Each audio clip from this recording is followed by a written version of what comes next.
Hi, everyone. We're going to get started. We have a jam-packed program tonight. Thank you for coming in. Take your seats. We're going to be in this room from now on, unless we have like a debate or a forum or something like that. It's a little more cozy. It looks like the room's more full. We've got a great crowd tonight. Thank you for coming. We're going to start this off with a Pledge of Allegiance, so if you can stand and follow me in the Pledge of Allegiance. Pledge allegiance to the flag of the United States of America and to the republic for which it stands, one nation, under God, indivisible, with liberty and justice for all. I'd like to introduce Russ, and Russ is going to give the prayer for this evening. You can sit.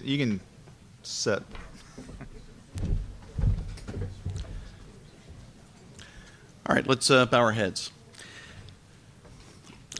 Heavenly Father, we do thank you that we can gather in this way in this country. We thank you for the freedoms that you have afforded this country, and we are here because we're concerned. We have concerns over a number of different issues, and we just ask you would give Tom his wisdom to us today. Ask that you would continue to bless him and his work that he's doing.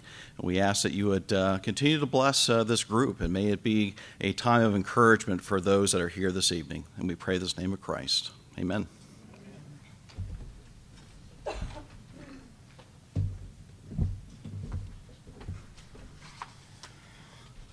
Again, thanks for coming in tonight. I don't know where my glasses are, so I might have to wing it tonight.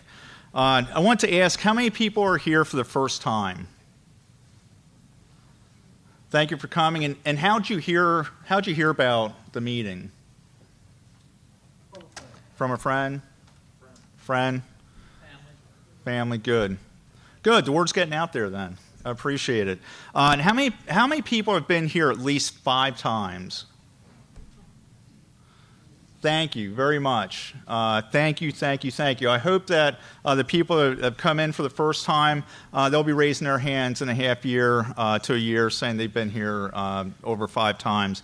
Because where we're at in this country, it's not a time to pull back. It's a time to push forward and push against what's happening in the federal government and the state.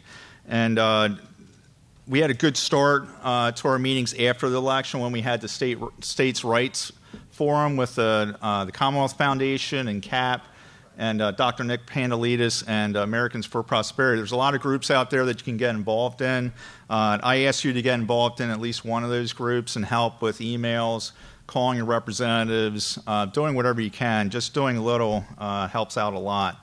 I want to mention that our monthly meeting schedule, we're not doing monthly meetings this year. The reason being is that we're a donation-driven group. We don't get paid anything. I mean, we don't get any huge amounts of money from any type of group. Other than Scott Wagner with Penn Waste, and he's been a blessing to our group from about 2 years ago.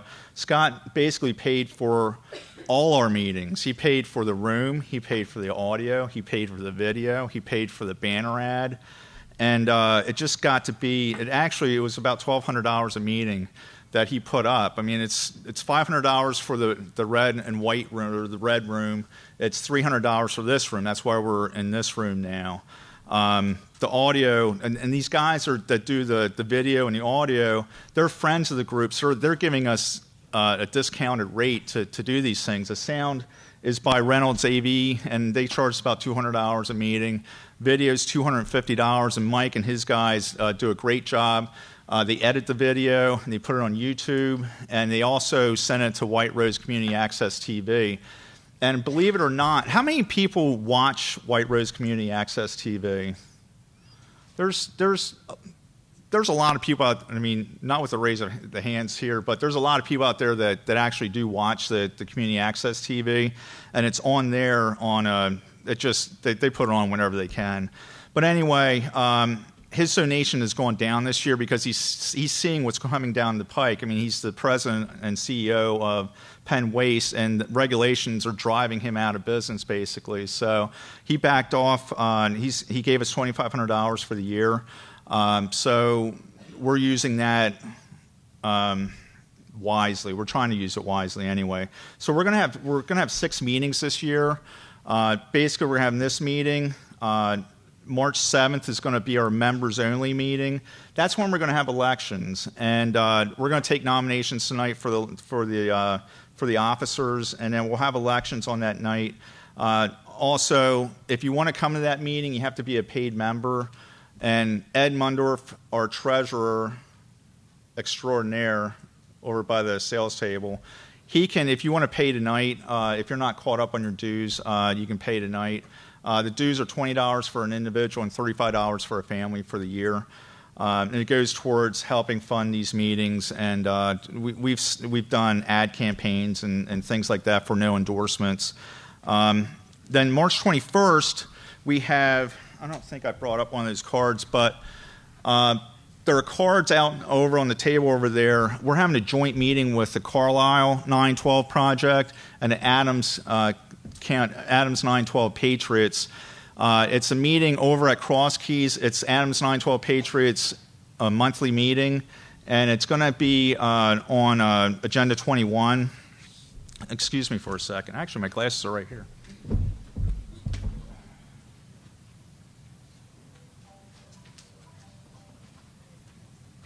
Sorry about that. But it's going to be...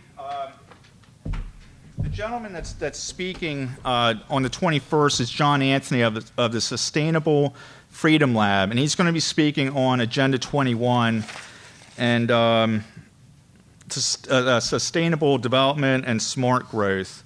And on your agenda on the back, it has his website, and it has the information on where the meeting's going to be. So that should be a very informational meeting. April 4th is another meeting that we're having. We're going to have candidates here, and we'll have other speakers. May 2nd, we're going to have candidates also. And then we'll take a break on our meetings through the summer. Basically, after the primary, we'll take a break. And then in August, we'll have our picnic, our annual picnic. And then September, we'll crank it back up, and we'll have September and October and possibly a December meeting. So... that's what's going on with the meetings. I just want to let you know. I hope everybody, if you're not on the email list, see Ed at the end of the meeting and give him your email so you get the information, because we have information that goes out. We don't inundate your email box with frivolous emails. We send out maybe 3 or 4 emails a month, and that's it. So if you want to stay in touch, that's the best way to do it. We also send out a phone blast that goes out to 800 people before the meetings. So if you want to get on that stuff, just let us know. The other thing is we do have a primary season coming up, and between now and the members-only meeting, petitions go out. And what's being elected in May is the school boards. School boards have elections. Local municipalities and some row officers are being elected in this primary. If you know of anybody, or if you want to yourself run for any position, including any of the municipal offices or for school board, see Ed, myself, or Bill, and we can direct you in the right place if you need some information on that. Shelva, where's Shelva at? Shelva's right here. She's in Central School District. They think they have 4 candidates ready to run for school board in Central. School boards are very important. It's a stepping stone to bigger and better things. So it's a thankless job, but the school boards are kind of run underneath the radar for way too long, and it's one of the reasons why we're in the situation we're in right now with the state. So anyway, if you want to run, let us know. If you need help getting petitions signed, anybody that's looking to run can have their petition signed at our members-only meeting on the 7th, because the petition signing period runs from February 19th to March 12th. So you have 3 weeks to get your petition signed and get them handed in. We'd be happy to help anybody that wants to do that. The next thing on the list, I have a number of things to go over. Then I'm going to cede the floor to Tom as soon as I get done with this. But nominations are open for our positions. I've been involved in the group. And Bill Bishop and my wife right now have been involved in the group since the get-go, since the first meeting we had at Warrington Township Park in 2009.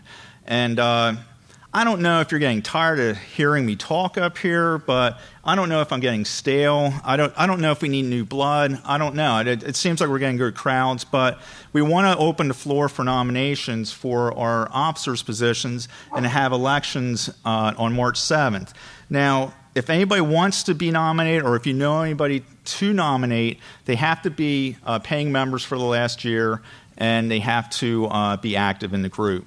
So I want to go over the job titles for each position. The president, which is my position. I'm Scott Burkholder, by the way. I'm president of the York 912 Patriots. Basically, the responsibilities are I run the meeting, I schedule and preside over the executive meetings. The president schedules and presides over board of advisors meetings, help coordinate guests and agenda for general meetings, and play an active role in the direction of the group. A lot of these duties are the same for each office. Vice president will run the general meeting if president is unable to. He also oversees all committee chairs, helps coordinate guests and agenda for general meetings, and plays an active role in the direction of the group. Now, and that's Bill Bishop, who's the vice president right now. The treasurer, who is Ed Mundorf, is not an elected position because we need some continuity in the treasury. We just can't go willy-nilly with the treasury. So Ed has agreed to stay on as treasurer. My wife is secretary. She really would like to step down from the position. She homeschools our 2 girls, and she's very busy. But the secretary takes notes at leadership meetings and board of directors meetings. She communicates with hotel about meeting arrangement. She monitors Facebook and Twitter group, and she helps coordinate guests and agenda for general meetings, and she also plays an active role in the direction of the group. And she is also the communications director, which she's very good at, seeing that she used to work for WSBA 910 as a reporter. But basically, the communications director is an elected position also, and what they do is they write press releases, speak to media, send out phone blasts, and then write ad copy for radio and newspaper advertisements. Right now, I'd like to open the floor for any nominations. Does anybody have any nominations for any of these positions? Anybody? Anybody? If you know of anybody, or if you want to nominate yourself to run for any of these positions, please contact me or go on the website and email. We have an email for the website, correct, Ed? Just email the website. Send the email to the email on the website, and then you can nominate anybody you want. Now, if we don't have any nominations, myself and Bill have agreed to stay on. I don't know if Leanne's going to stay on. She's not here tonight. Reason being, she's running the kids to ballet, so. It's just hard for her to do a lot of the things, and she's as conservative, more conservative than I am. So she is in with the ideas of the group, but she's running out of time, as is everybody. With that being said, I'd like to introduce Tom Foliano. Tom is from the Mechanicsburg area, and I'm going to let him give his own introduction since he'll be able to speak on himself a lot better than I will. Tom, the floor is yours for an hour and a half, and we'll have a question and answer. Do you want to take questions during, or you want to have questions after, or? If there's questions, let's get them out now. All right. We have 2 mics, so if you have any questions, raise your hand. Tom will call on you. Please don't blurt out questions. I like to keep a little bit semblance of organization here. So if you have any questions, just raise your hand. We'll get a mic to you, and then you can get the question answered. Tom, it's all yours. Thank you, Scott. Thank you.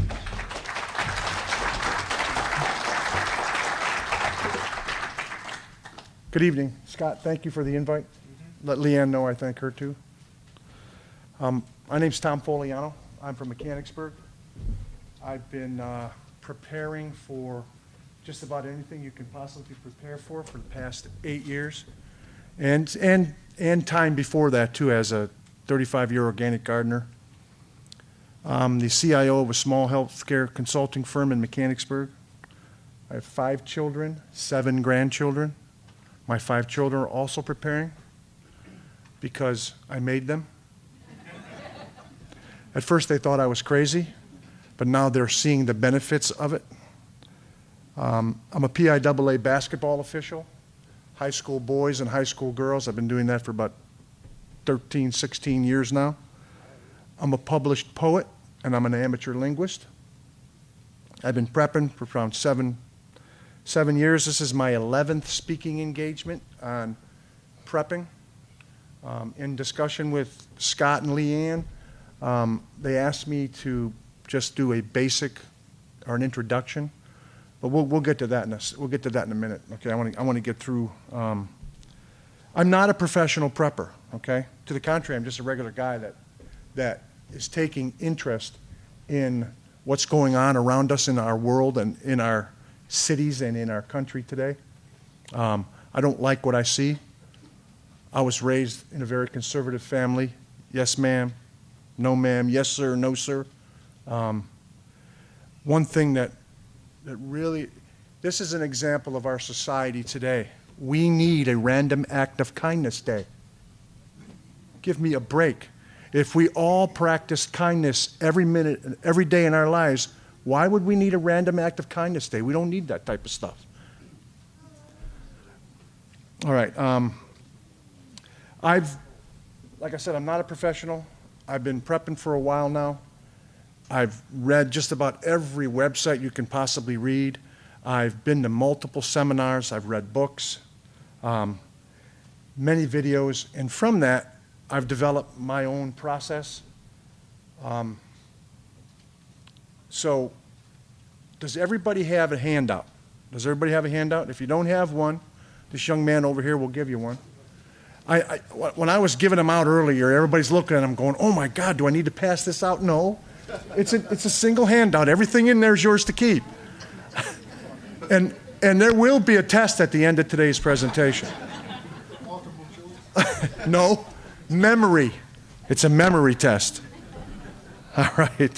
Format, as Scott alluded to, open dialogue. As we progress through my presentation, if anybody has a question, ask. Okay? Just ask questions. It's good. It's a good open dialogue. I always ask this, and I always ask this at the beginning of my presentation. Are there any government infiltrators in the audience tonight?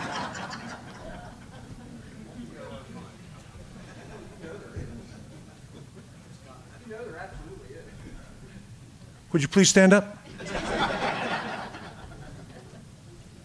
All right, thanks. We know.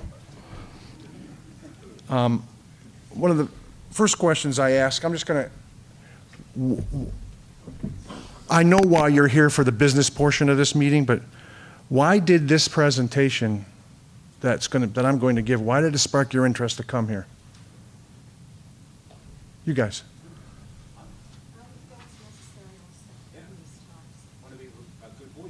Good. Good. I was a Royal Ranger. Oh, okay. Good. Can you repeat what she said or give her a mic? Couldn't hear what her answer was. Do we have a mic? I didn't mean to put you on the spot. You're in my clear peripheral vision here. Right here. I asked.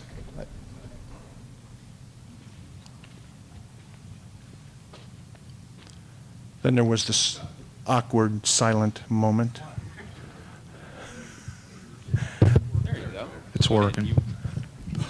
We just felt it was also necessary to be prepared in these times that we're seeing. Good.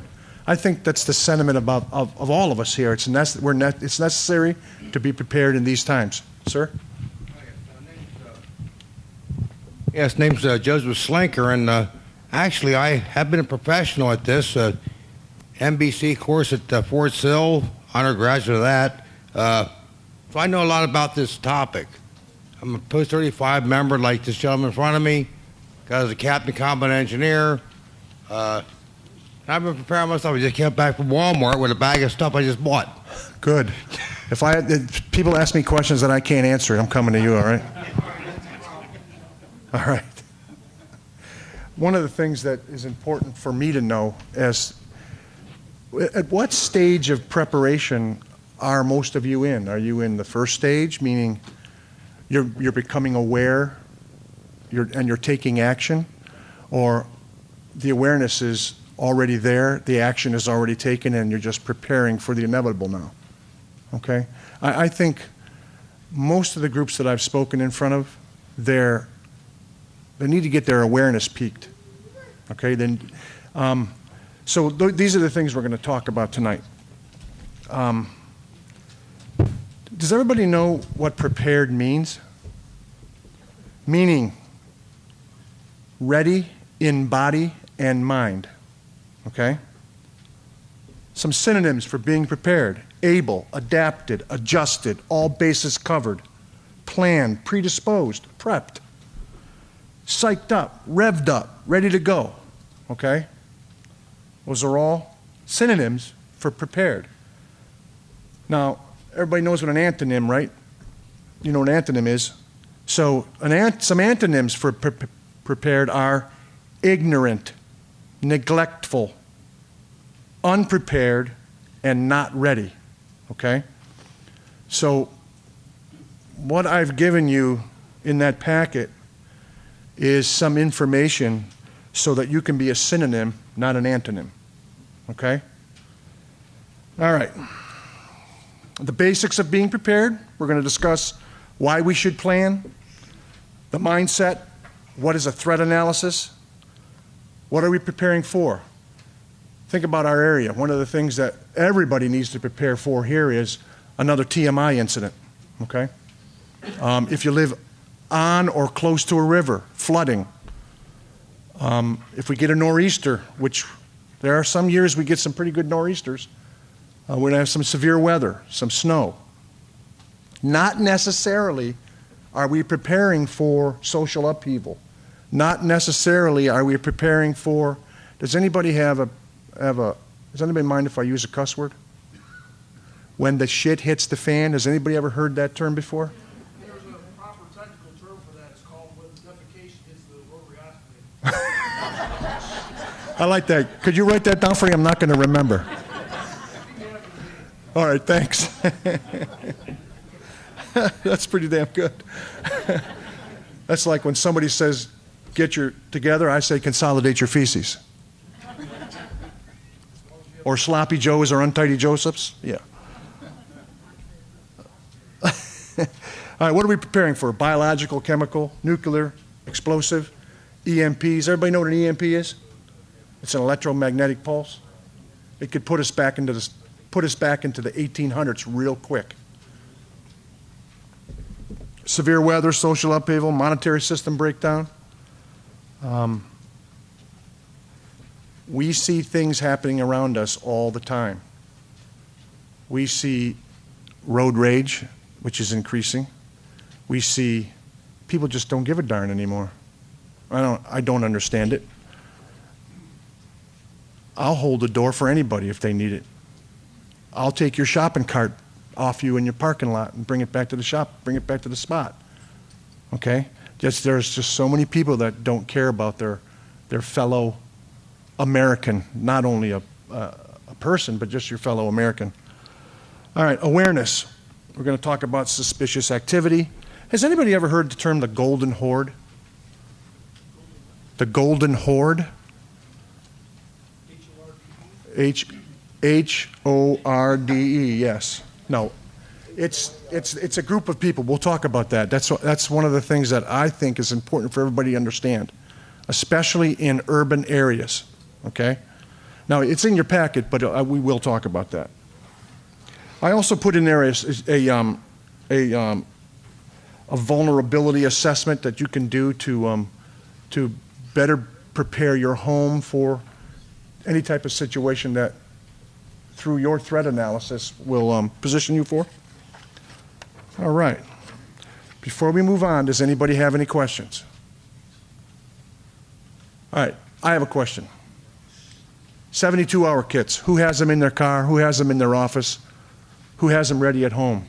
Raise your hands. Okay. 72-hour first aid kits. Who has them in their car? Who has them in their home? Who has them where they work? Wow. Good. Then if we can get that point across tonight, we'll all be better for it. Get this thing off of here. Okay, there's a checklist.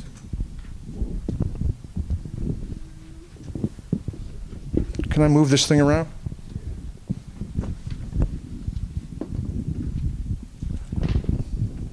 Can I move this over here? Or can I just use that one? Not the cord. You can use those. I'll use that one. You have to take them all. I don't want to do it. All right. Can you hear me? Good. All right, a 72-hour kit. Now, you look at my 72-hour kit, and you're probably thinking, geez, oh, man, that thing's huge. Okay, it is. That's what sits in my car. I'm prepared for a biological attack, a chemical attack, and a nuclear attack.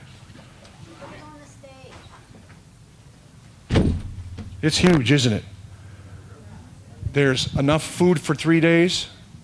There's food rations, water rations, and again, I'm prepared for a nuclear attack, a biological attack, and a chemical attack in this case. Now, you're probably thinking, no, it's all right. I mean, I'll bring the stuff out. You're probably thinking, geez, how's he going to tote that around? Well, what I do is I have this in my car. It's a backpack. I have another one in my car, which is on rollers. Okay? So if I'm ever in a situation, I can go into my bag, depending upon what type of emergency I have, get my stuff and go. Okay? I always keep a half a tank or more in my car, always. Never go under a half a tank. I have an extra pair of shoes, I have flares, I have dominoes in case I get bored. I put them in there one day going, oh yeah, that'd be cool. Now you can get these at Ollie's. See, you can get them at Ollie's. I think this was $6.99 at Ollie's. And just think of all the stuff that you have around your house that is just sitting there that you could put in your 72-hour pack. I have a list of stuff. Go ahead. At the Mission store downtown, $3, same bag. $3. See that? This was I used to coach soccer. That was a present from my girls. So, $3. You can get them at a store downtown. You get them at Ollie's. That's where I got these for $6.99. Also, I have a emergency kit for first aid. Again, this first aid kit is prepared for biological, chemical, and nuclear. There's stuff in here that will get me through, hopefully, till I get home. Just a little funny thing. My youngest son, when he found out that I was prepping, he gave me a coloring book. An anatomy coloring book. We all laugh, but think about it. If you ever needed it, it's there. All right. Turn this one off so I can get your feedback. Scott, do I need to turn? I'll just use this one. Stereo. Okay, before I move on, does anybody have any questions? Anybody? Okay, the importance of your 72-hour kit is so that if you are someplace and something happens, you're prepared for at least 72 hours. Again, in my car, I have a fishing rod, tackle, lures. I have other things, but we won't talk about those. Okay. Extra pair of shoes, an extra pair of boots, parka. All right, so I'm going to move on. We don't have any questions. Now, again, Each subject that we talk about tonight is covered in the handout that I gave you, okay? The handouts aren't for us to read tonight. You can take them home and read them, just to get you started in what we should be doing to be prepared. So your 72-hour first aid kit, are you going to explain what you have in there? It's all in the, it's in the handout, yep. What you should have in yours is in the handout, okay? Take it in and out of your car because sometimes if you have medications, they're sensitive to temperature. No, I leave mine in my car and I repack it every 3 months. I don't personally have any medications that I take, so yeah. So I think those would be, if it's susceptible to heat or susceptible to cold or susceptible to humidity, then you need to prepare them properly in packaging them when you put them in your kit. Yes. Okay. Any other questions? All right. There's a lot of people. Everybody's seen Doomsday Preppers on Nickelodeon, on Nat Geo or something.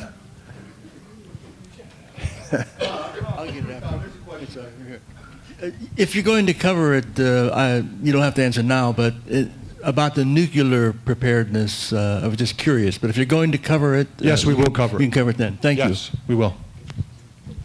So, the Doomsday Preppers on Nat Geo. You look at them people and you go, man, they've sunk in so much money and so much time and so much effort into it. A lot of people look at people who are preppers as uneducated hicks who can live off seeds and worms. I'm certainly not an uneducated hick. I have eaten seeds and I'd eat worms if I'd have to, but I really don't have to. So I look around the room and I don't see uneducated hicks that sustain their life on seeds and worms. But there's a lot of people out there that think we're like that. Again, my family thought I was crazy. Today they don't. So if you want to be prepared and you think you want to get yourself prepared, I'm going to pick on you guys right here, okay? If she says you're crazy, you're darn right I'm crazy, but we're getting ready. So I told my kids, I'm crazy. You can't let anybody detract from your preparation, okay? Basically, there's two outcomes. You prepare, you use it. You prepare, you don't use it. If it sits around for a couple of years, donate it to the Bethesda Mission or something and restock. Okay? What have you lost? Nothing. Okay, everybody in here has car insurance, right? Everybody has car insurance? Everybody has homeowners insurance. Okay. I looked up some statistics. The odds of a home fire are 1 in 1,200. Okay? That's 0.0083% chance of having a fire in your home. We all have homeowners insurance. The odds of an automobile accident, not related to road rage, are 1 in 250. That's 0.004. But the Commonwealth of Pennsylvania requires that we have auto insurance, right? So let's say the odds of a weapons of mass destruction, the odds of a severe weather, the odds of social upheaval, the odds of a EMP are what? 1%? 0.5%? I think that we all need to be insured by being prepared. We have homeowners insurance, we have car insurance. What are we doing? We're prepared. We're prepared for having a problem having an auto accident. We're prepared for having somebody slipping and falling on your sidewalk and busting an ankle. Most of us have health insurance too. So why not insure yourself with a 72-hour kit? Why not insure yourself with a little bit of food stored in your house? Now what I've done is I have 2 elderly neighbors. on each side of me. They think I'm nuts. But I'm putting food away for them too. For their insurance. Okay. We talked about, I mentioned this a little earlier. An EMP. An EMP can come from the sun. Everybody knows that solar activity is in its peak phase over this year and next year. It's in its peak phase, okay? I think it runs a 17 or 19-year cycle, something like that. But right now, it's in its peak phase. At any time, one of those solar flares can come off that sun and EMP us, depending upon how big a magnitude it is, okay? So at any time. Has anybody ever read or heard of the book 1 Second After? Did it open your eyes? It sure did mine. It was really something, okay? 1 Second After is a book about an EMP hitting, and all that has to be done is the North Koreans, all they have to do is send a missile into our atmosphere and detonate an atomic bomb, not on the ground, way up there. And that'll act as an electromagnetic pulse. I was looking at something the other day about our electrical infrastructure. If an EMP would hit us today, it would take 15 years to bring our infrastructure back up to where it is today. 15 years. Whew. Man, I'm eating a lot of food out of my garden. So let's all prepare. Let's get an insurance policy that says if something that drastic occurs, we have water, we have food. Oh, water, good thing. I have a well. My whole development has well water.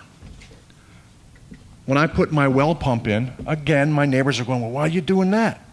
I say, because if something does happen, you're going to be coming to me for water. Because in wells, there's a well pump that's run on electricity. And that's the only way you're going to get your water out of that well if you don't have a hand crank. All right. Again, not being prepared is foolish. Everybody knows what FEMA is, right? How well they do at Katrina. How well they do in New Jersey. I tell you what, I'm not going to a FEMA camp if something happens. I'm going to stay home. Another thing that we've done in my neighborhood is we've prepared our neighborhood. We have a group. We have individuals who have specific assignments. We have individuals who have specific talents. I don't have any talent, I'm just the organizer. They all look at me for direction. All right.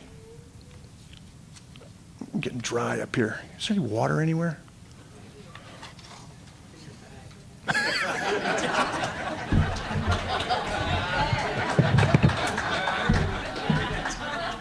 Never mind, I have one in my bag, he's right. Here's my crank radio. We can have to get to it. Here's my... Oh, Josh. I have water. I really don't. I have water. I really do. I have enough water for 3 days in here. Okay. Keep it in? Keep it in case you need it. No, I'm good. Thank you. Who said that? Thank you for reminding me. I appreciate that. It's funny, you know what? You can be prepared, but if you don't remember, make sure you have a buddy so he can tell you.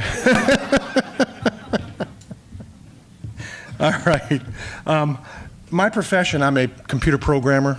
I'm a network analyst. I build networks. I build computers. I program computers. So one of the things I learned early on is a decision tree.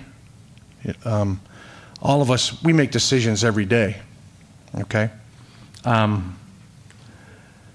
If you're not a decision maker, then if you want to prepare, you need to understand what you're preparing for. So decisions have to be made on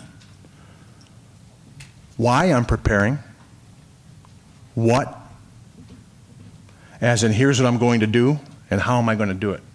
Okay? Now, the last thing I did in preparation for my family was get my family on board. That's the last thing I did. Because it was them, not me. And I made a decision early on that as the decision maker in this process, that I don't care what they think. When they come on board, they're going to be that much better for it. I have a 2.5 car garage that I can fit one car in.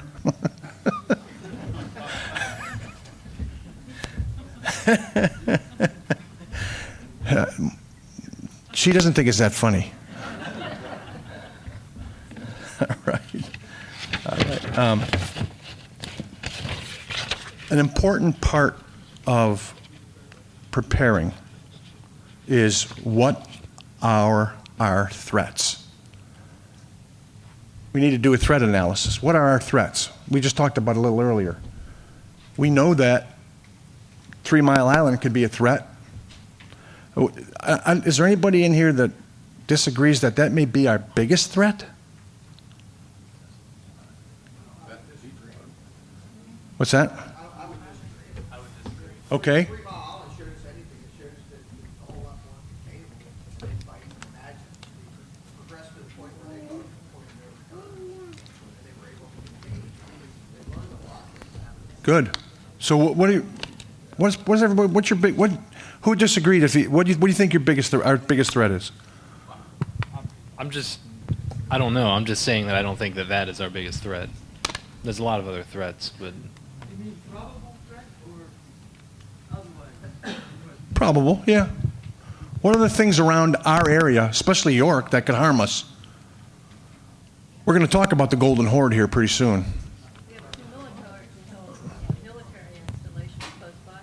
Military installations up and down 83, up and down 81. They're all over the place. To me, it's just general economic collapse, just the dollar, and which would lead to problems at a nuclear facility or other things. So. Good. That's good to, well, so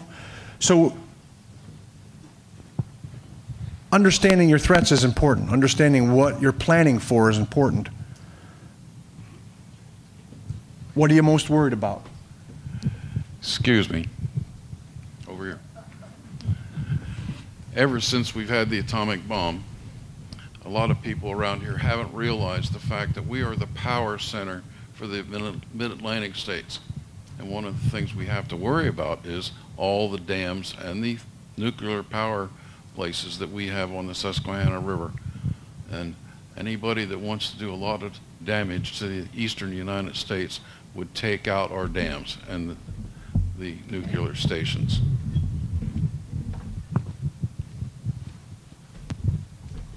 Think about all the truck traffic on 83 and 81 too. 81 is the major hub going to New York. I talked to my brother-in-law the other day, and he told me that there's 72 hours in the stores. Excuse me, there's 24 hours in the stores, there's 72 hours on the road, and there's probably another 72 hours in the distribution centers. And after that, there's nothing. So we're talking, what, 5 days? 5 days and a lot of hungry people. I think a bigger threat and more, again, it's all about probability of occurrence. And I think a bigger threat, and we've even seen this, we hear about it all the time, and it just, there's been waves and waves of it. It's probably, coming up to a crescendo, but everybody's probably had some kind of experience of being hacked as far as their computer systems. There's been numerous instances, it's been documented, where various foreigners or hackers or whatever have hacked into infrastructure.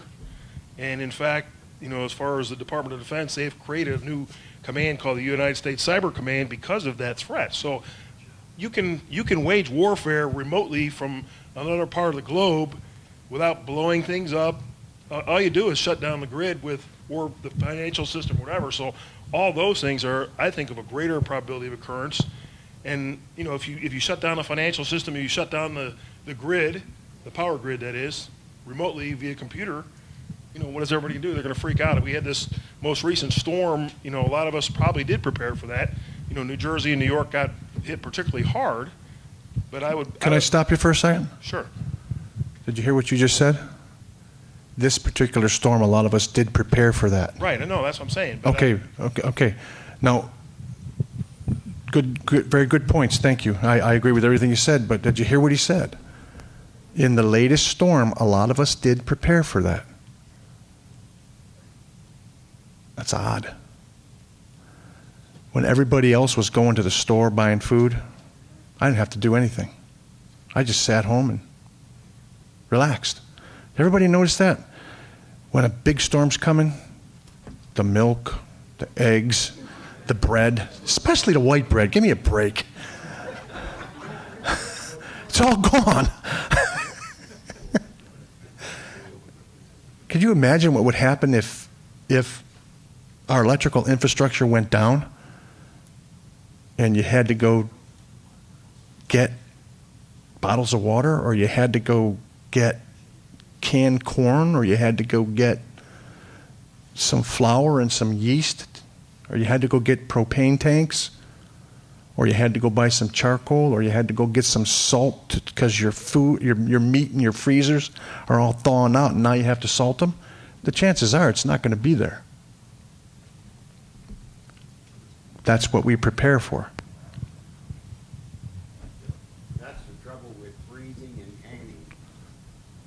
If you can, you don't have to worry about it the electric goes off.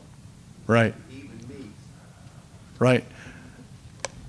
Now, if you do freeze, though, it's always better. It's always good to have some salt on hand so you can salt it.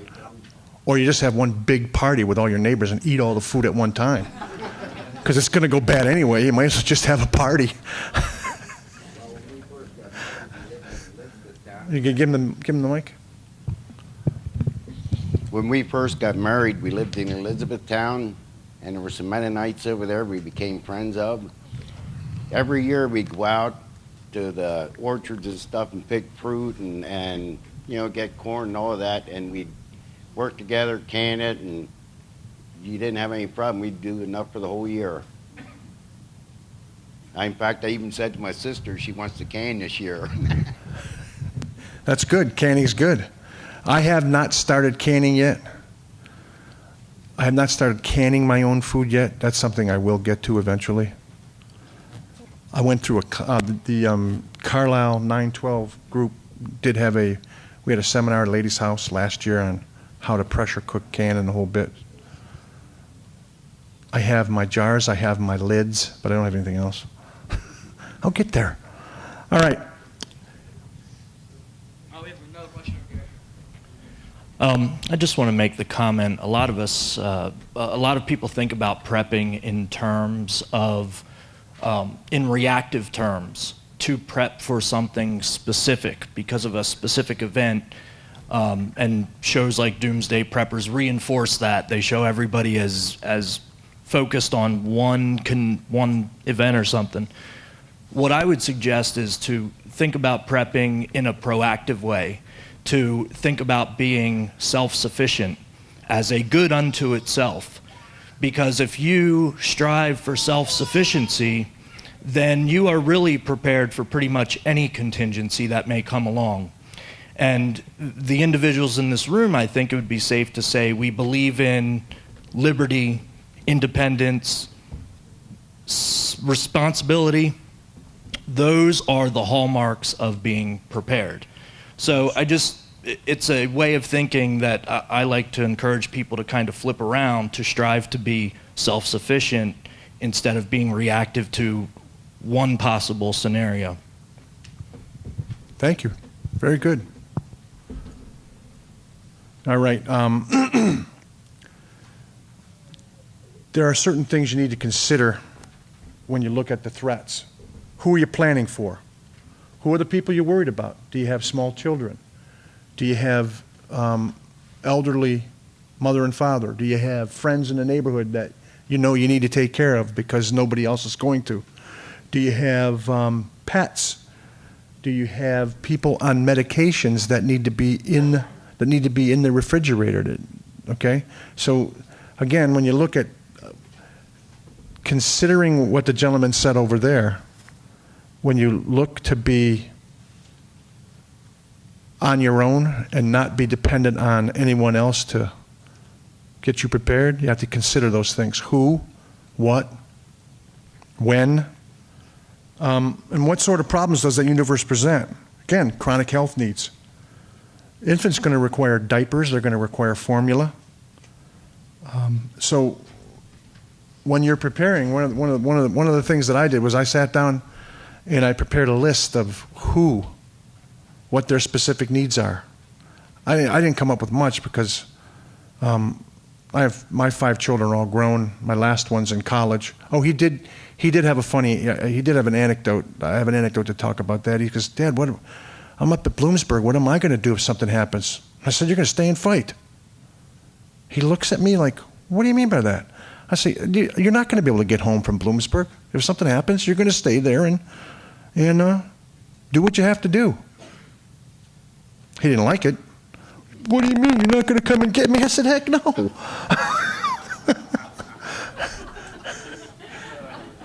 I raised you to be independent.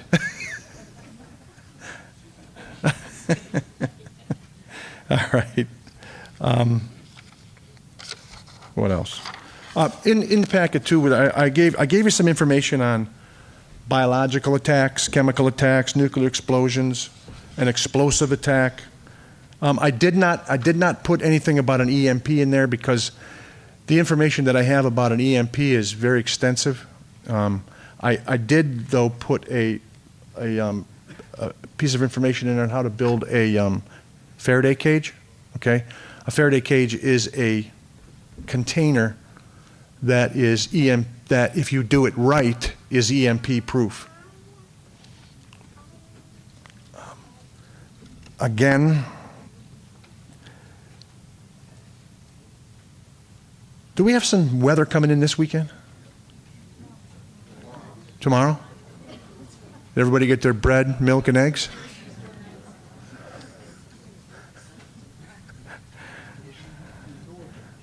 What?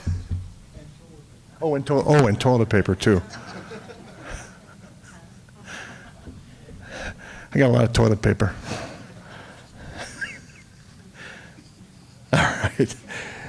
Some of the things we want to do also is we want to be. I think everybody's aware, right? Everybody's aware of the things around them. Everybody's aware. When you guys came in tonight, did everybody notice where the exits are? Did everybody notice where the bathrooms are? Did everybody look at each individual and say, by looking at that individual, I think I can count on them if something happens? I did. I always do.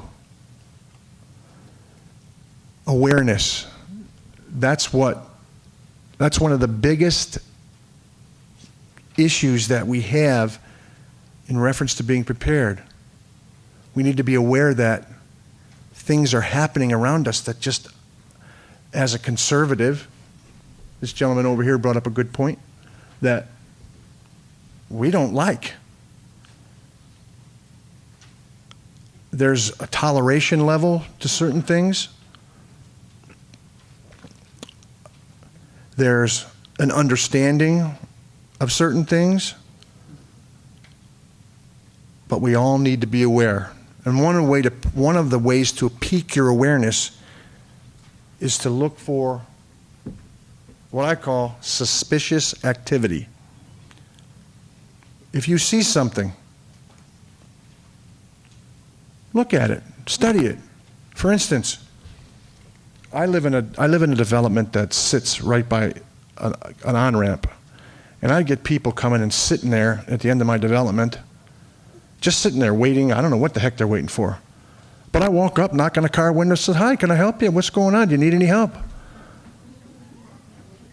They look at me like, Are you a prepper? No, just kidding. No.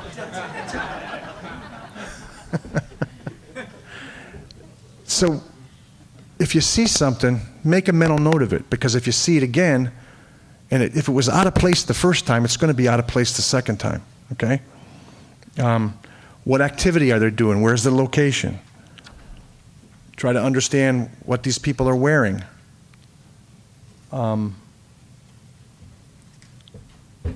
It's not a difficult science. We judge things every day.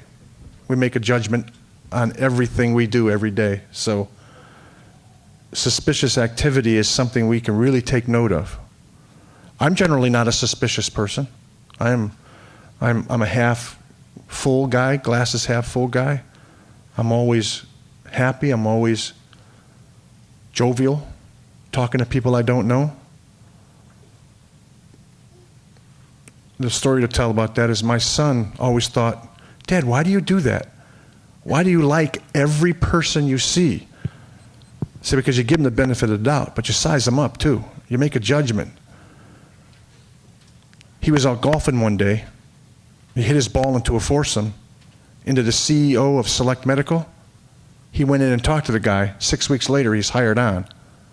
So it worked well for him. The Golden Horde. I love that term. He's nuts.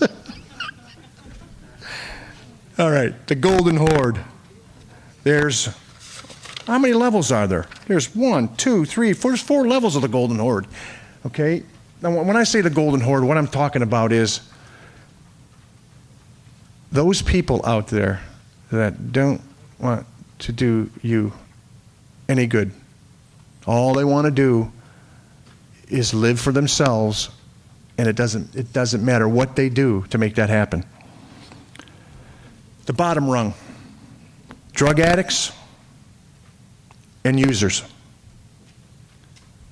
They exist. That's what they do. They exist. They exist for the next high. They exist for the next time they're going to buy their drugs. They don't live, they exist.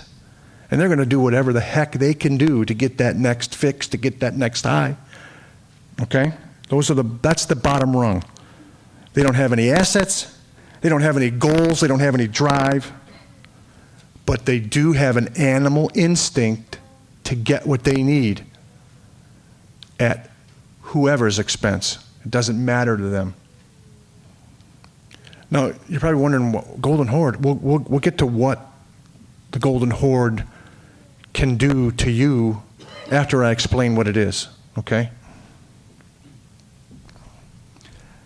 The next rung of the Golden Horde are the most numerous.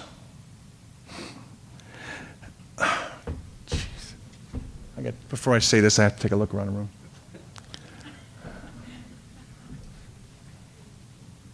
They're the project dwellers.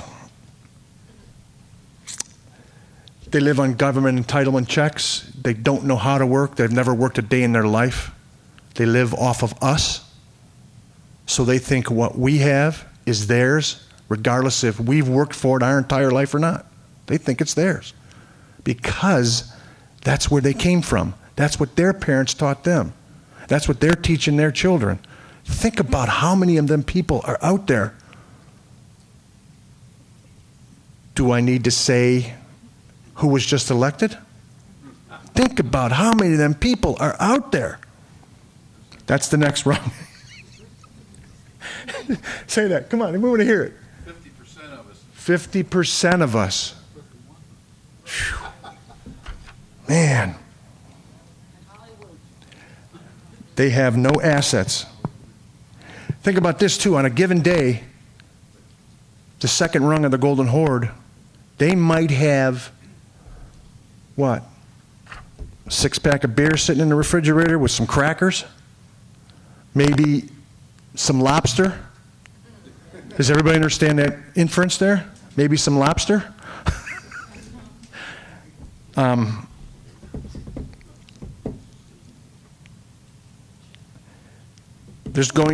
In this rung too, there's a high percentage of females without partners, without male companions. with a large number of children,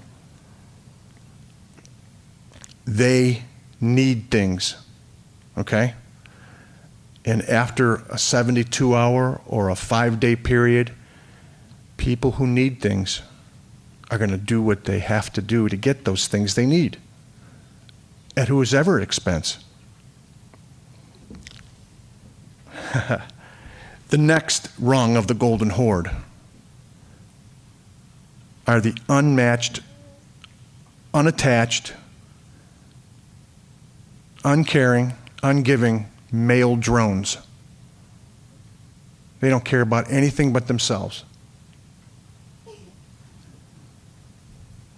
They've been convicted of felonies.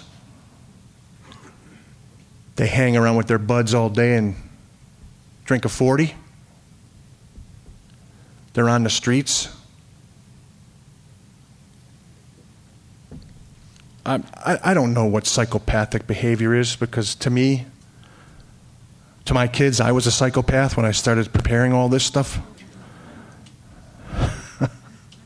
But I went to a doctor, he said I'm not a psychopath. I'm a sociopath. Is there any doctors in here? Is that good?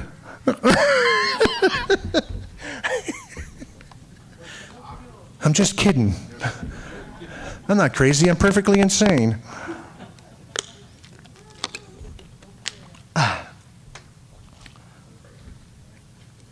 Okay. Okay, we talked about the 3 levels of the golden horde.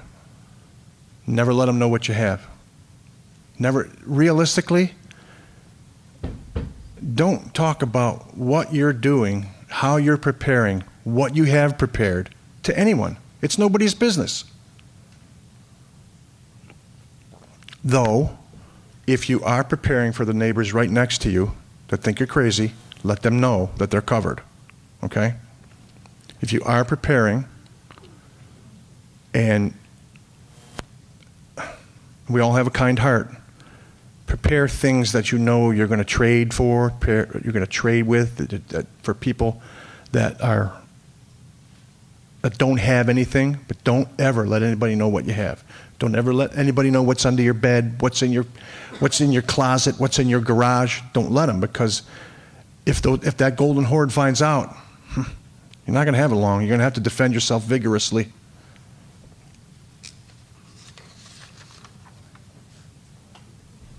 What was that?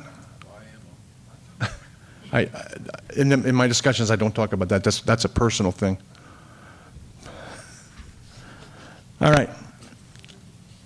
I'm not going to say shit anymore because we're on television. Okay. When the stuff hits the fan, okay, people have some misconceptions about what that means or what can go on, what to look for, how to react to it. And I prepared a list of 7 of those misconceptions. You're going to get in your bug-out vehicle and you're going to go somewhere. Okay. I get on 581. I travel down 81 to 114. It's maybe 7 minutes from my house to my office.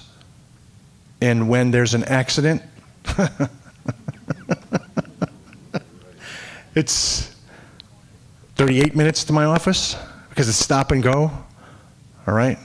One of the basic misconceptions is if you have a bug-out field, some combination of car, truck, racial vehicle, be prepared to walk.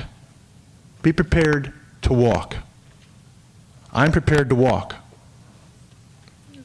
Okay, I don't want to offend anybody, but being prepared to walk means you can walk. You can walk 2 miles, you can walk 3 miles, and you can carry something on your back. That you can actually do it. Not think you can do it, because when you really get out there to do it, it's tough. So what I've done in my neighborhood is we walk. At least the generals. I'm just kidding. Just kidding. There's no generals. We're all enlisted. So that's another misconception about yourself. Are you fit enough to get home from where you are if you need to? Are you fit enough when you went to Giant and Giant's 2 miles from your house and cars won't start, or there's a traffic jam and you need to get home? Are you fit enough to walk that 2 miles?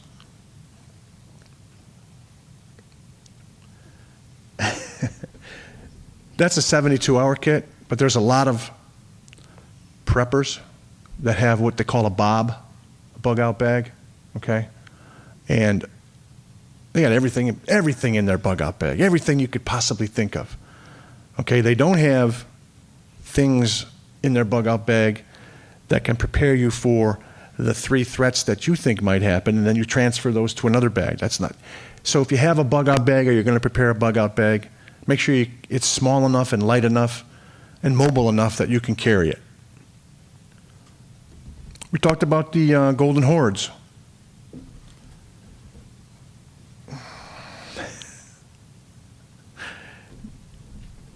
I live in Hamden Township, next to Camp Hill, next to Harrisburg. Maybe 15-minute walk. Okay? And I don't know where all you guys live, but we all know that there's areas, urban areas, that are less than desirable. Okay? There's going to be people coming out of those areas that are going to want what you have. That's a misconception that people think, oh, they're just going to sit there and they're going to take it. No, they're not. Think about this. I looked inward and I said to myself, am I going to be someone who depends on the government? Am I going to be someone who is not going to change, who is going to do the same things I've always done and not be prepared? No, I'm not going to do that. I'm not going to do that. I'm not going to be dependent on anybody but myself. The gentleman over here, it's a good point.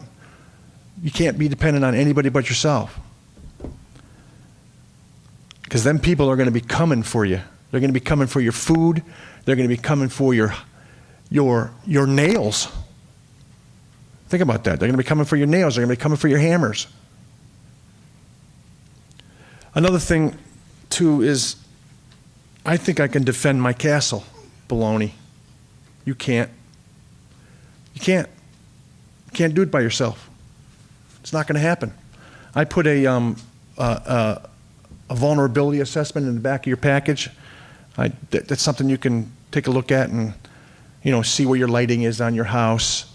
See if you have stuff around your windows that you can hear somebody trying to climb it. It's things like that. So a misconception about protecting your house is you can't do it by yourself.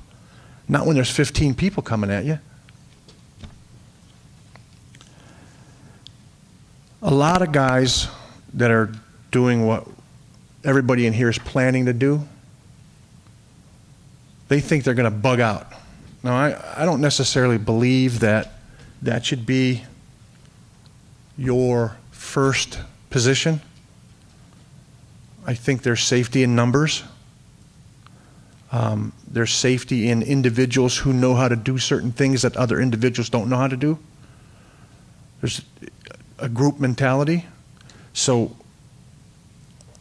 after everything I've learned, everything I've done, everything I've seen, and available funds, I'm not rich enough to have a 75-acre farm that I can go to up in Perry County, like a friend of mine does. Just kidding. So I'm going to bug in.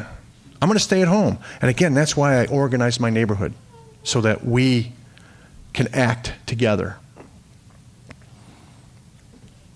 All right, I did put a suburban survival vulnerability assessment in your package, so take a look at that. Tell me what take a look at it. You don't need to look at it now, just when you get home, look at it and see if that's something you might want to do, get an understanding of. All right, I also put in your package a 72-hour kit list, a first aid kit list for 72 hours, a family communications plan. Let's talk about the family communications plan. That's a document that lists your doctors, that lists your next of kin, that lists the person you want to get to the fastest, all your telephone numbers, things like that. Now, I didn't put it in here, but I wanted to make mention of it. One of the things that I have, do I have it on me? No. It's in my car. I carry it with me at all times. It's one of them pen drives I have over there, but on this pen drive, I have images of all my documents. Okay? I have pictures of everything in my house, in every room, pictures of everything. I have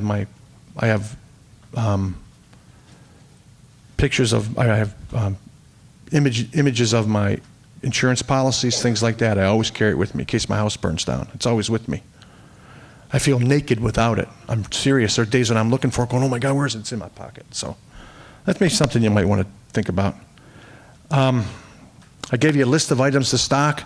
Has anybody been on the internet and this thing pops up and says 33 items you need to stock? Everybody ever see that? Well, I think I have a list of 66. I increased that I doubled that. Charcoal. Anybody ever think about stocking charcoal? Anybody ever think about who has propane grill? How many cylinders do you have? Are they always full? There you go. Yep. Yep. Is your gas tank always no less than half full?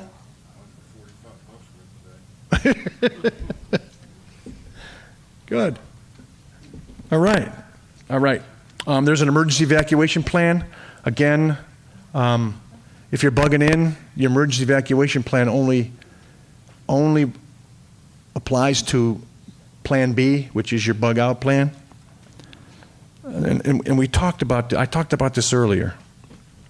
I'm a basketball referee. I'm 56 years old, and I run the court with 18-year-olds. And I only got there because I walk. You got to get your body in shape if you want to last. Make sure that you have good dental hygiene. Getting your teeth cleaned every month or every 6 months. Okay? If you have a cavity, go get it filled. Okay? If you need your tetanus, go get it done. Get it done now. Don't wait on any of that stuff. Get it done.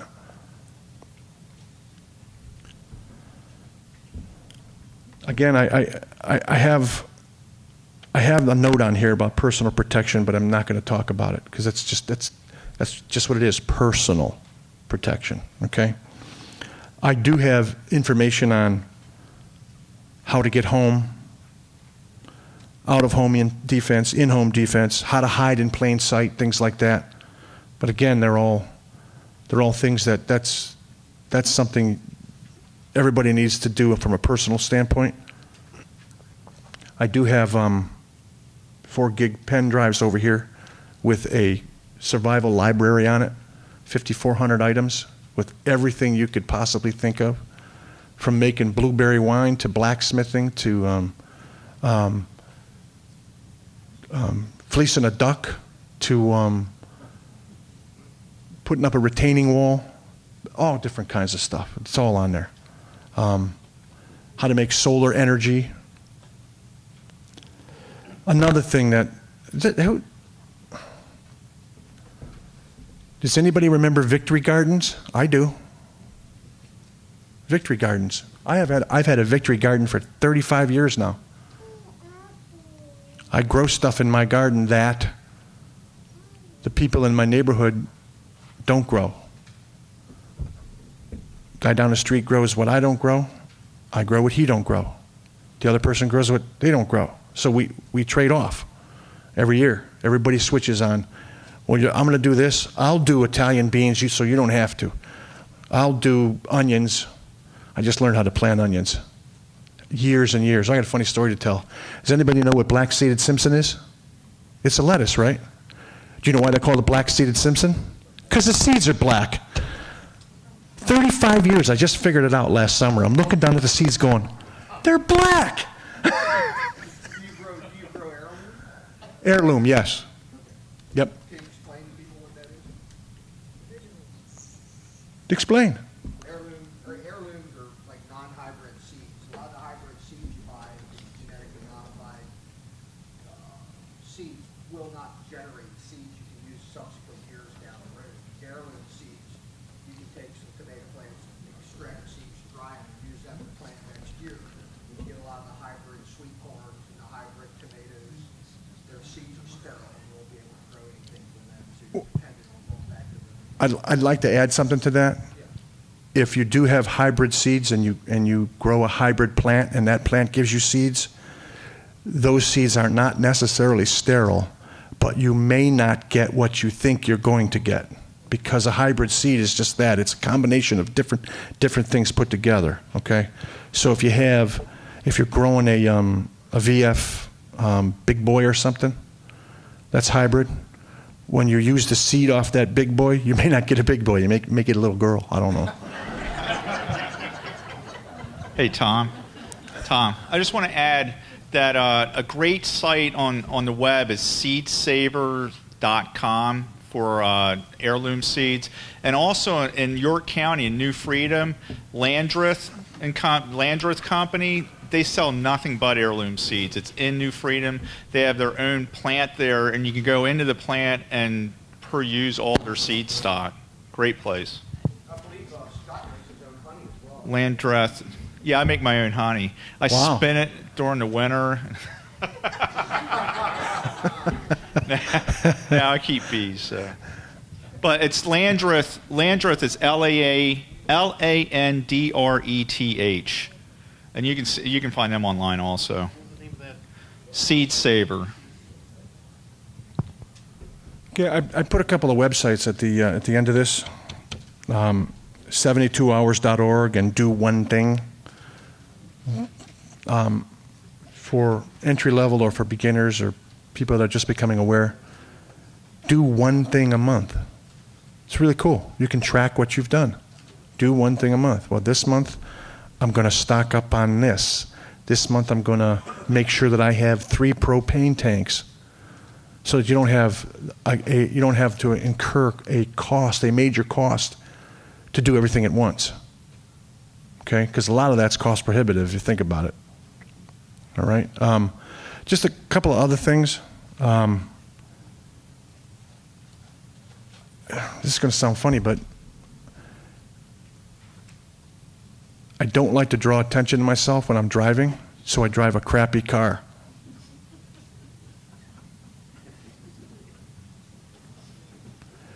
My kids are always saying, "Why you drive such a crappy car?" I said, "Because nobody notices me." You notice that BMW driving next to you, don't you? You don't notice my little car with no hubcaps, rusty tires. Nobody wants to break into my car either.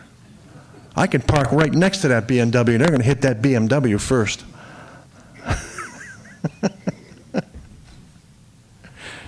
All right.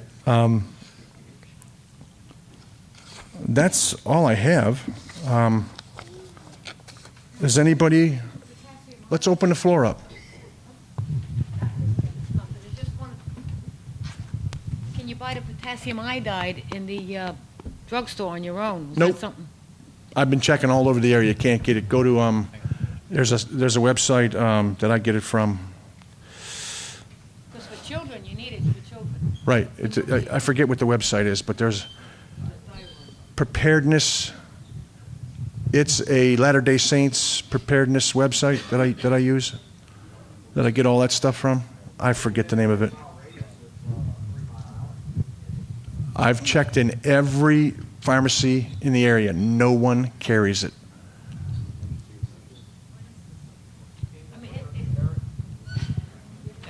You can buy them you can buy it online though. You really can. I came across a bit of information I haven't been able to verify about how long you can store gasoline. I understand the ethanol content of gas affects how long it will keep in a non-environmentally controlled area, like to keep a few cans outside. Have you heard anything about storage of gasoline? Do you put the additive in it that you can keep it longer?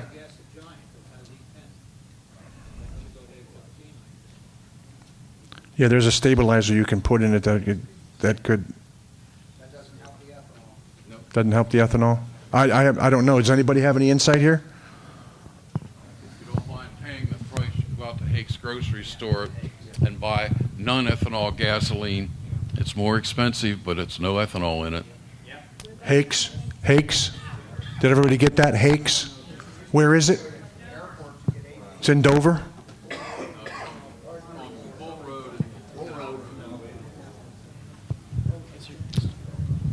Yes, I just said I was on the way back from Walmart with stuff I just bought for this very purpose. Now, don't do what I did on Monday. I went to Walmart and bought a Bowie knife and a hatchet, put in my black case I have here. I just bought some stuff in, and I forgot I left it in the bank. And we wondered where I left it. And I went, well, the only place I stopped after I got off the bus, so I can't drive, so I take the bus, was the bank. Went back to get it, and of course the police came. They had a big to-do about going through the bag, and they gave it back to me. They said, don't do it again. Not my bank. Well, okay, I won't go to your bank anymore. But, you know, you can, I seriously caused a terrorist operation just because I forgot my bag with my... With a hatchet? With a hatchet and a knife in it? Bowie knife, yeah. They buy by Walmart, you know. Anyhow, I've stopped carrying Bowie knives and hatchets. You need to leave that stuff at home. Get a permit or get some pepper spray.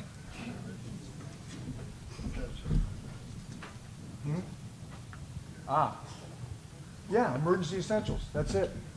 I have a question here. This gentleman over here brought this up. It's called Emergency Essentials. Okay? Very good website. You have to use a credit card, though. You have to use a credit card. Okay, it's called Emergency Essentials. And they have the kits. There that's not in your thumb drive? What's that? Is there anything in there that's not in the thumb drive you haven't seen over $10? Is there anything? Is there anything within that website that is not covered in your thumb drive? I'm not sure. You can't buy food out of my thumb drive. You can't buy iodine. I don't understand what you're asking. Oh no. This is. Yeah, no. This is different. This is supplies. Okay, so it's emergencyessentials.com. You can actually sign up to get their monthly newsletter, and they give you deals.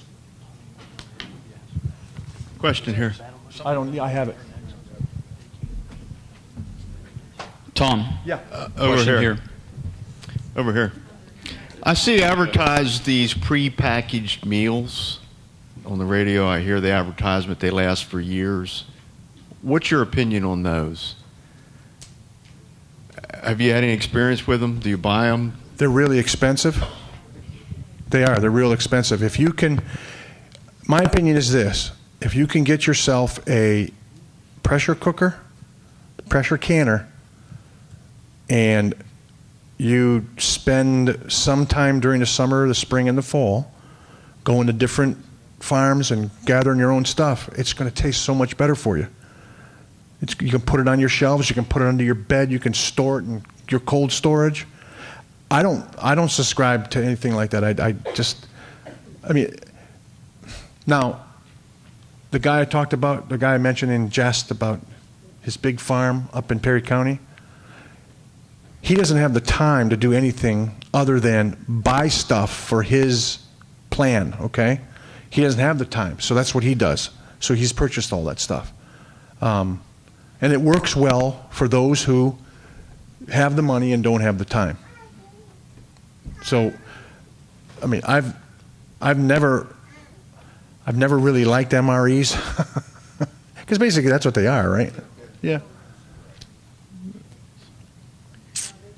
Tom, question over here. Sure.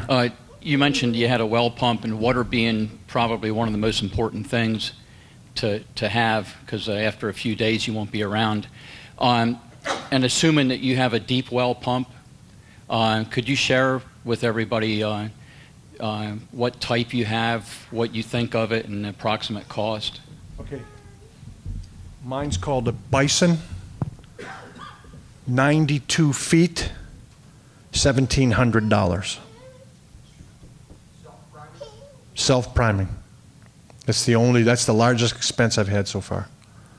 But it's necessary. Like you say, 3 days without water. And I did my research, and Bison was the best for the money.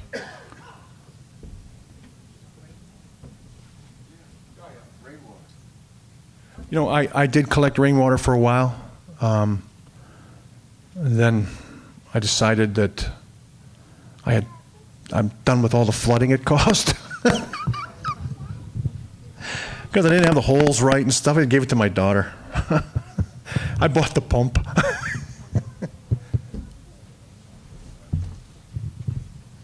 I imagine it's probably mentioned in your literature or somewhere, but water filtration systems, like personal water filtration systems. I personally use something called a Sweetwater Guardian, and it has an iodine add-on there for really, really filthy water with a silt screen for your pickup and stuff, that if you can just drink out of a mud puddle if you need to.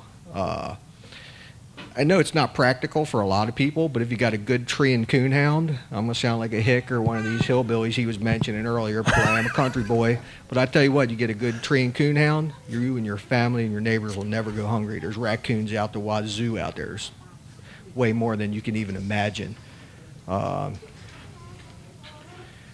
were talking about cyber attacks and cyber security. Have you ever, you being in the tech IT business, have you ever heard of InfraGard? You know who they are? You know, they're kind of like a big brother among us. Oh, okay. Reporting back to the government in a lot of senses, too. Good point. I'll let you elaborate on some of those points. Never save passwords on your computer. When it comes up and says, do you want to save this username and password? Tell them no. Say no. Also, when you're loading stuff onto your computer, always read what's there. Because sometimes they load stuff on there that you don't want, that can eventually become invasive. So be aware of that when you're putting new software on your computers, or when you're logging into a website, or you're logging in on when you're paying your bills or whatever via M&T Bank's online portal. Always say no, because they get captured in what are called cookies. And then those cookies can be hacked on your computer and you don't even know it. How about the username? Not keep that on here? I wouldn't. Okay. Nope. I wouldn't keep username or password. I know that sometimes it's hard to remember those things, but I keep mine I keep it called it's in a lockbox. I have all my passwords in a lockbox, and I use the top level password stuff. Like if you're going to create passwords, don't use 1992 Locust Lane, okay? Because if I'm hacking you, that's where I'm going first. Don't use August 7th, 1957. Okay? Use special characters, use letters, use combinations of numbers. But you can get a lockbox that's encrypted, but then you have to remember the darn password to the encrypted lockbox. That one you're out to write down somewhere. Yes. One thing you didn't cover was money. Do you have some money stashed aside, or what do you do with our money before the government Yes. takes it all? It's all right here. Yes, I do have money set Bullets for aside. money. I have set aside $600 that I use for my fund. It's a combination of quarters, 50-cent pieces, dollar pieces, and dollar bills, all small denominations. And I also have set aside a large jar of every little gold trinket I ever found. I just throw it in there, because someday it might be good for barter. You never know. Has anybody ever seen what's the movie with the guy that was blind and he has the Bible in his head? What was the name? One more time. Book of Eli. Did you ever see the one scene in there where the bad guy's getting his hair washed? Remember what they were washing his hair with? Stuff you get at any hotel. I used to travel. I've got a bag that full with all kinds of that stuff. My hair will always be clean.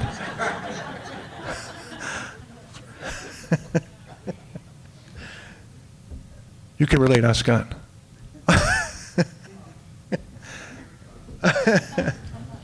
Seeds. How long can you keep seeds, and how should you store seeds? Seeds can be kept up to 4 years, 4 to 5 years. You have to keep them out of the light, and keep them sealed. That's all. I keep mine in my mud room, in a old coffee can, and I keep in the coffee can. You know those little packets that dry things out, whatever they're called. I put some of those in there, so my seeds last for a long time. Some seeds you got to keep in the refrigerator, though. I keep all our seeds in the refrigerator. Yep. In the like the produce drawer in the back. Yep. I got a ton of seeds in there. What's your address? I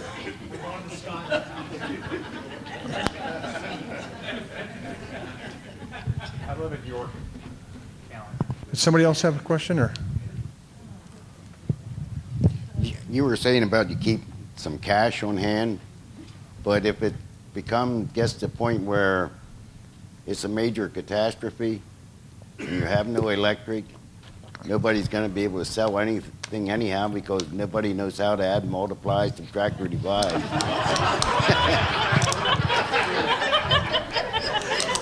So you've given the cashier, you have a $1.62 bill, and you've given them $2.02, and they look at you like, what? Well, I've already given them $20, and it was $15. They were giving me the 20 and the 5 back. Jackpot! I gave it back to them. I mean, I wouldn't do that, but Okay, you would.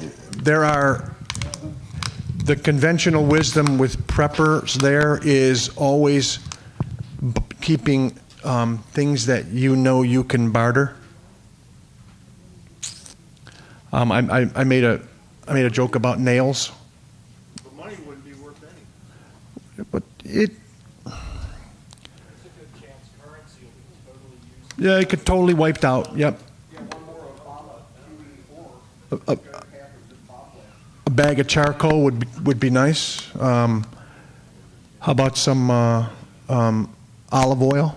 How about a jar of pepper that you have to crack? Liquor. You know everybody know what Rebel Yell is? Well, the state stores just had Rebel Yell half gallons for a regular $25.99.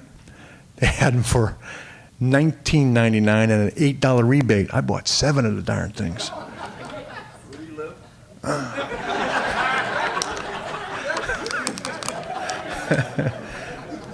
I was putting them packets together last night, drinking Rebel Yell.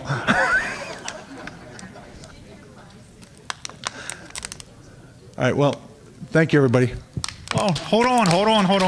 I got a question. Uh-oh. Okay, so you live in a neighborhood, but I live in a rural area, so I have like 2 neighbors. But how would you go about?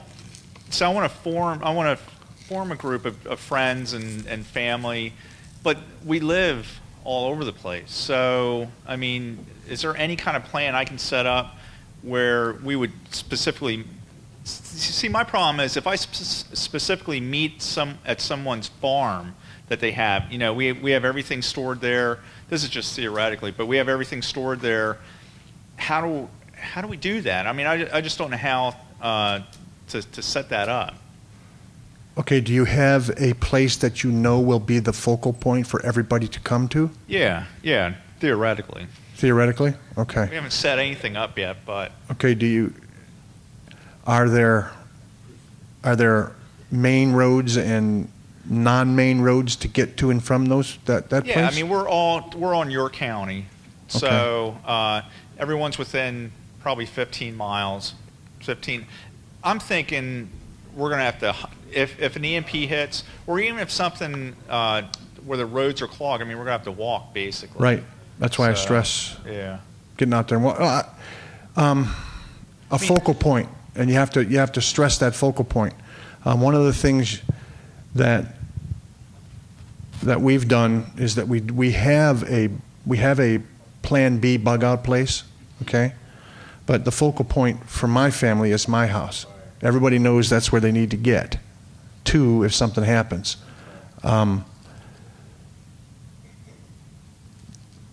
Have a communications plan. Let me ask you another question. Okay, so your focal point is your home, and something happens, and you're out, and your wife is out, and your son's out. Everybody's supposed to get back to the house, but they can't.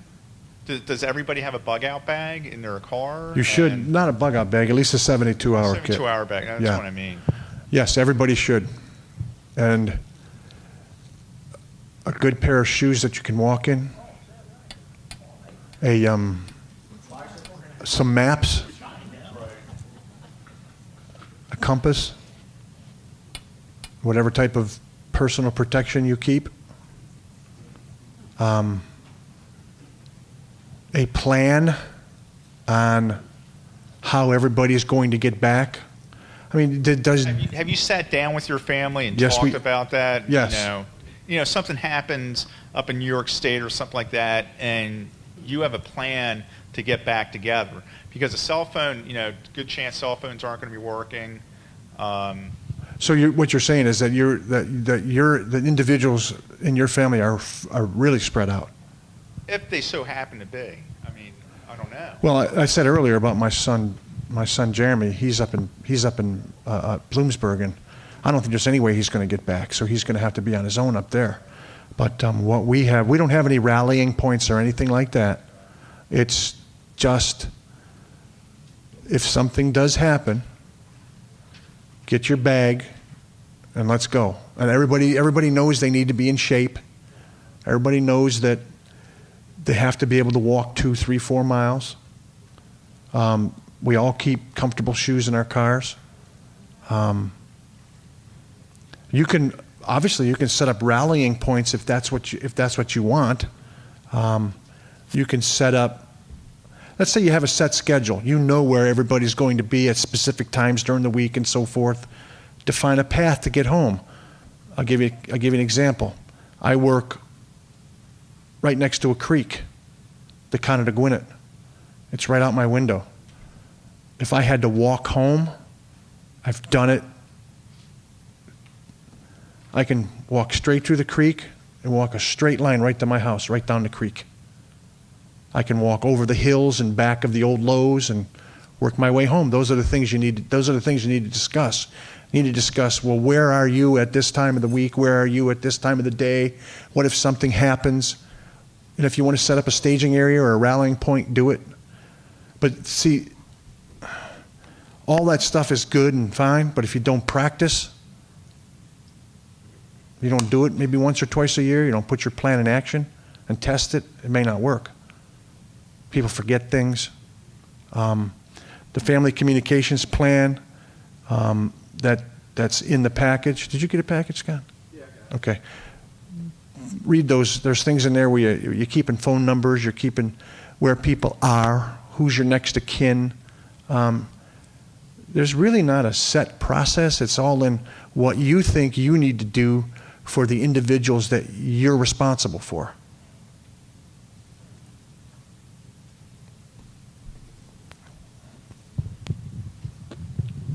I don't know if anyone's ever had, it's kind of obvious. I've got 8-foot chain link fence, driveway gates. I've got kind of a secured property. I've had firing range. People know pretty much what I'm into. I've got 2 pit bulls, a Belgian Malinois lab, and a little Yorkie poo kind of guard my property. I've had my neighbors come, if the stuff comes down, I'm coming to your house.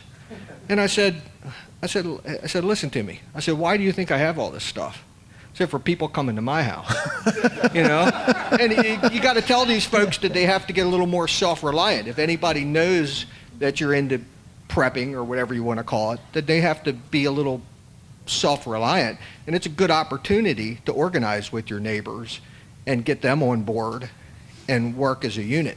I mean, even myself in the rural area I live, the golden hordes or the mobs, we used to call them the horde, period, comes out of the city.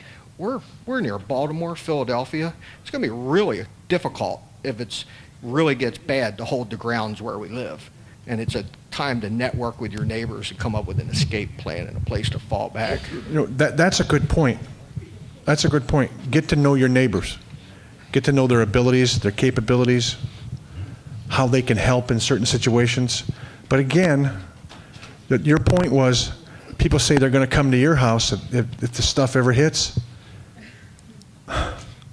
If you keep things close and you don't let a lot of people know what you're doing, the only people that are going to come to your house they're the people that matter. The ones that don't matter, eventually they might come to your house because they don't have anything, but Hey, Tom, we're going to take 3 more questions, and then we're going to wrap it up. Okay. So we got here, here, and over here. I don't have a question. I have a hint for you. If somebody comes, say if the mob comes to your house and they think they're going to break in and get your food, the first thing you yell is, "Hey, we need food. You have food. Hey, we need food."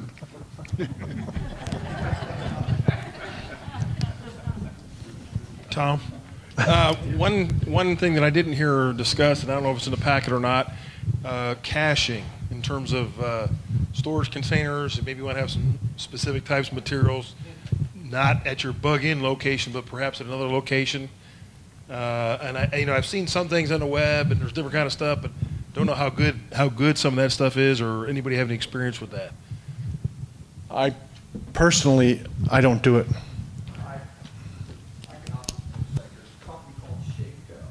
Say again? A company called Shapeco. They sell spray cosmoline for long-term storage of firearms and that type of thing. You get large quantities of desiccant. You can use PVC pipes. Yeah, okay, good. Then you kind of answered some of my questions. Yeah, I just wanted to say that we've been talking a lot about stuff tonight, which is great. Preparing for disaster or whatever may come, you're going to need things because the distribution is going to be down, manufacturing is going to be down, etc. Stuff can only do you so much good if you know how to use it. And I think, sure, we're emphasizing stuff a lot, but we need to focus equally on having skills, developing skills. Just off the top of my head, a firearm, for instance, it's a force multiplier. It takes your base level and then it multiplies it at a certain rate that is determined by your skill level with it. So it can set you up. If you have a garden and you can produce some food, but you're not a gardener, but you got a garden, you're not going to produce a lot of food because you're not going to be efficient with it. You got a hand pump, and you don't know about how deep the water is, et cetera, et cetera. You're going to have to develop your skills in all sorts of areas to become more self-sufficient and self-reliant, to really make the best. I mean, anyone can get $1 million and buy a bunch of stuff, and they don't know how to use it. That's why it's important to develop yourself, cultivate your own skills yourself, and build a team where different people have different skills. I come from a military background, so I have this. Some friends come from a welding background and mechanical background, so they can build, they can repair, et cetera, et cetera. You got to come together as a team, as a conglomerate, and work together for a collective goal. Does everybody get his point? Practice, build your skill sets, understand the skill sets of the people in your family, and make sure that you know how to use the things that you're preparing with. Thank you. Very good point. We're done. Tom, thank you very much. I appreciate it.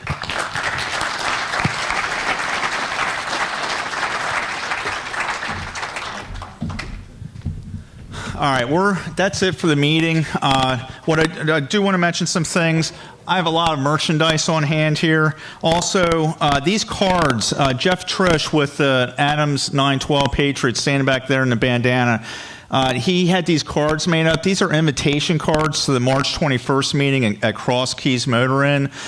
Take these and hand them out to your friends. It's now actually just not 3 groups, it's 4 groups. Franklin 912 Patriots are also sponsoring. So we have Franklin, Adams, Carlisle, and York.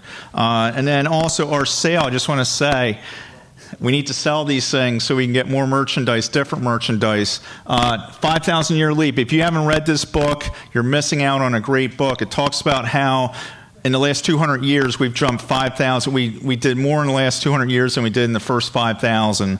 Great book, $5. Glenn Beck's The Original Argument, $5.